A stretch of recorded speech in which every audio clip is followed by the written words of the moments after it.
जैन साथियों, कैसे हो आप सब? आई होप कि आप अच्छे हो गए, पढ़ाई भी बहुत अच्छे से चल रही होगा आप सबकी। तो आज हम इस वीडियो पर फिर से एक नई भर्ती के बारे में बताने वाले हैं, जो कि आप लोगों की सबसे फेवरेट सबसे ज़्यादा पसंदीदा वो भर्ती रहने वाली होती है। और इतना ज़्यादा नहीं, उसके नाम से एक अलग एनर्जी आ जाती है आप सबके लिए। तो उस भर्ती के बारे में मैं आपको इस वीडियो पर बताने वाली हूँ। आखिरकार वो भर्ती कौन सी है, एजुकेशन क्वालिफिकेशन क्या रहने वाली है, एग्ज़ाम पैटर्न क्या रहने वाला है, सब्जेक्ट वगैरह क्या रहने वाले हैं, टाइमिंग वगैरह क्या रहने वाली है। और सभी लोगों के लिए जो एजुकेशन क्वालिफिकेशन रहने वाली, सारे लोगों की अलग अलग रहने वाली, सैलरी वगैरह क्या रहने वाली, ऑल इंडिया है, परमानेंट है, कैसी की जॉब है, ये सारा कुछ इस वीडियो पे एक एक पॉइंट क्लियर हो जाएगा, ताकि आप लोगों को जो परेशानी रहती है। और सबसे बड़ी बात है कि इसमें छूट दी गई है सभी कैटेगरी के हिसाब से, यानी आप जो जो कैटेगरी के हिसाब से आते हो तो सभी लोगों की छूट भी यहाँ पर है। तो ठीक है, वीडियो ज़्यादा लॉन्ग नहीं करते और वीडियो को शुरू करते हैं। सबसे पहले मैं आपको बता दूं कि इस भर्ती का नाम है आर्मी, यानी एओसी की भर्ती है। आपने कुछ देखा होगा कि एओसी, एओसी का मतलब होता है आर्मी ऑर्डिनेंस और कॉर्प्स, यानी इसका जो ये भर्ती होती है ऑल इंडिया ये भर्ती रहने वाली है और परमानेंट जॉब है। अब आपने जो एजुकेशन कर रखी है, जैसे 10th का स्टूडेंट है तो भी फॉर्म फिल कर सकता है, 12th का स्टूडेंट है तो भी फॉर्म फिल कर सकता है, और ग्रेजुएशन आपने कर रखी है तो भी फॉर्म फिल कर सकते हो। यानी आप सभी के लिए इस पर एक अच्छा अवसर है। यानी कोई भी ऐसा नहीं कि आपने 10th वालों के लिए है स्पेशल, ऐसा कुछ नहीं है। 12th वालों के लिए स्पेशल ये भी कुछ नहीं है, ग्रेजुएशन वालों की ये भी कुछ नहीं है। कितनी अच्छी जॉब है ना। और आर्मी, जिसका नाम ही आप लोगों के अंदर एक एनर्जी देता है। आर्मी सबकी पसंदीदा होती है जॉब। और ये इसका जो भी प्रोसेस है मैं इस वीडियो पर बता रही हूँ, क्योंकि मैं भी कुछ पॉइंट ऐसे ना हो कि मैं भूल जाऊँ। और जैसे एज वगैरह है तो आप लोगों की एज 18 से 25 रखी गई है, क्योंकि एज का जो सबसे ज़्यादा क्वेश्चन रहता है एज से रिलेटेड, और सबका ही होना चाहिए भाई। देखो, तो 18 से 25 रखी गई एज। अगर आप जनरल से हो तो 18 से 25 यानी 25 हो गई है, तो आप लोगों की कोई छूट नहीं है जनरल वालों के लिए। एंड जनरल वालों को छोड़ के आपके 3 ईयर की कैटेगरी के हिसाब से बोल रही हूँ, 3 ईयर की छूट दी गई है। और एससी है और एसटी का स्टूडेंट है तो उसको 5 ईयर की छूट दी गई है। ठीक है, अब ये चीज़ भी हो गई। अब जैसे आपने 10th कर रखी है तो ये अलग पोस्ट के लिए अप्लाई कर सकते हो, और 12th के लिए अलग पोस्ट अप्लाई कर सकते हो, और ग्रेजुएशन के लिए अलग पोस्ट दिए गए हैं।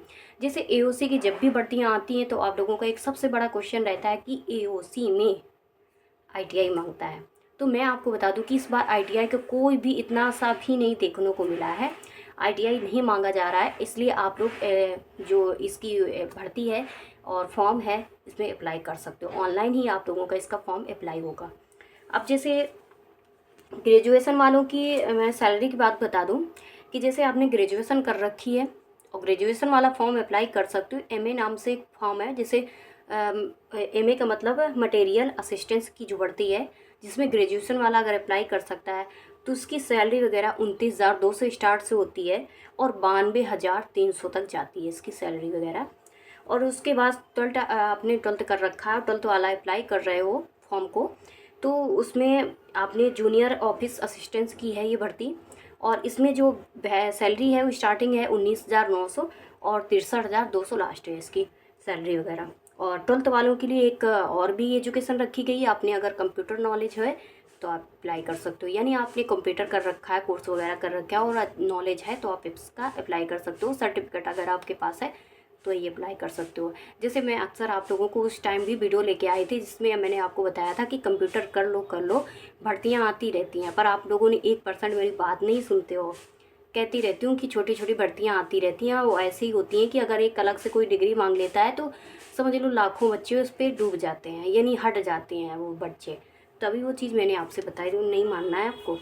मेरे पास मैंने दोनों आपको सर्टिफिकेट दिखाया था, एक पीजीडीसीए वाला मैंने आपको दिखाया था सर्टिफिकेट, और एक आप लोगों को ट्रिपल सी वाला दिखाया था। कोई भी आपने कर रखा है अप्लाई कर देना, ठीक है। अच्छी जॉब होती है, बहुत अच्छी जॉब है। और उसके बाद आपकी एक लास्ट ईयर की 10th वाली, 10th के साथ साथ इन्होंने ड्राइविंग लाइसेंस वगैरह मांग रखा है। इसकी सैलरी होती है 19,900 से 63,200 सैलरी इसकी होने वाली है। उसके बाद जैसे ऑपरेटर वगैरह की है, ऑपरेटर की है, फायरमैन की है, कॉर्पोरेटर की है, पेंटर की है, एमटीएस की है, और जी टास्किंग वगैरह की, और ट्रेडमैन वगैरह की, ट्रेडमैन की अच्छी मतलब पोस्ट है 389 है। इन सारे पोस्टों के लिए आप लोगों ने अगर 10th कर रखा है तो भी फॉर्म फिल कर सकते हो, कोई ड्राइविंग लाइसेंस वगैरह नहीं चाहिए। मैं फिर से बता दूं कि ये पोस्ट मैं फिर से आप लोगों को काउंट करा रही हूँ। जैसे ऑपरेटर की है, फायरमैन की है, कारपेंटर की है, पेंटर की है, एमटीएस की है, और ये ट्रेडमैन की है। ट्रेडमैन की बहुत अच्छी पोस्ट है, 389 है। इनके लिए आपने केवल 10th कर रखा है तो अप्लाई कर दीजिए। फिर उसमें ना आपकी ड्राइविंग लाइसेंस चाहिए, ना आपका कंप्यूटर चाहिए, कोई भी नहीं चाहिए, बस आपको अप्लाई करना है 10th का सर्टिफिकेट लगाते हुए। ये चीज़ें आप लोगों की हो गई। अब आप लोगों के सब्जेक्ट आ गए कि आखिरकार इसका जो सब्जेक्ट है वो कितने सब्जेक्ट पूछे जाते हैं। तो सबसे पहले आप लोगों को बता दूं कि इसमें जीएस तो हर एक एग्ज़ाम पर कॉमन होती है। जीएस हो गई, मैथ हो गई, रीजनिंग हो गई, इंग्लिश हो गई, ये सारे सब्जेक्ट पूछे जाते हैं। अब इस कितने कितने नंबर के होते हैं, कितनी टाइमिंग होती है, ये भी तो आपका क्वेश्चन होगा। तो सबसे पहले मैं आपको बता दूं कि मैथ वालों के लिए बहुत अच्छी चांस है। मैथ 25 क्वेश्चन आते हैं, 25 नंबर की होती है। उसके बाद रीजनिंग 50 क्वेश्चन आते हैं और 50 नंबर की होती है, एकदम ईजी होती है। आप कहीं भी एओसी का यूट्यूब पर कहीं भी जाना और एओसी के नाम से आप डाल लेना कि प्रीवियस ईयर एओसी, देख लेना, इतना हार्ड नहीं होता इसका पेपर। मैंने चेक किया तभी जाके आज मैं सारा कुछ बता दें। 3 दिन 4 दिन पहले इसका नोटिस आया था, लेकिन मैंने नहीं बताया अभी तक। मैं पहले इसका पैटर्न वगैरह चेक कर रही थी। आज भी मैं अभी 10 से 5 मिनट हो गए इसके प्रीवियस ईयर चेक करने में लगी थी। और उसके बाद मैंने सोचा क्यों नहीं ये भी बताते चलूँ साथ में। मैंने सोचा पहले इसको ना बताऊँ, फिर मैंने सोचा बता ही दूँ इसको। और रीजनिंग वगैरह बहुत ईजी आती है, और जैसे जीएस भी इसमें ज़्यादा हार्ड नहीं आती, लेकिन जीएस के 25 क्वेश्चन आते हैं और 2 नंबर का एक क्वेश्चन होता है, और 50 नंबर की होती है रीजनिंग, ये आपकी जीएस। और उसके बाद इंग्लिश होती है, 25 क्वेश्चन होते हैं, 25 नंबर की होती है। टोटल 150 क्वेश्चन होते हैं, 150 क्वेश्चन, 150 नंबर की टोटल होने वाली होती है। टाइमिंग वगैरह आपका 2 घंटे का होता है, 120 मिनट का मतलब टाइमिंग होता है, 2 घंटे समझो। अब एग्ज़ाम पैटर्न क्या रहता है, जैसे आप लोगों की रिटन एग्ज़ाम पहले होगा, और आर्मी की जॉब है तो इसमें फिजिकल भी होगा, डीवी भी होगी। डीवी के बाद आप लोगों का वो क्या नाम से उसका डॉक्यूमेंट वेरिफिकेशन जैसे हो गया, उसके बाद आप लोगों को मेडिकल वगैरह होने वाला होता है।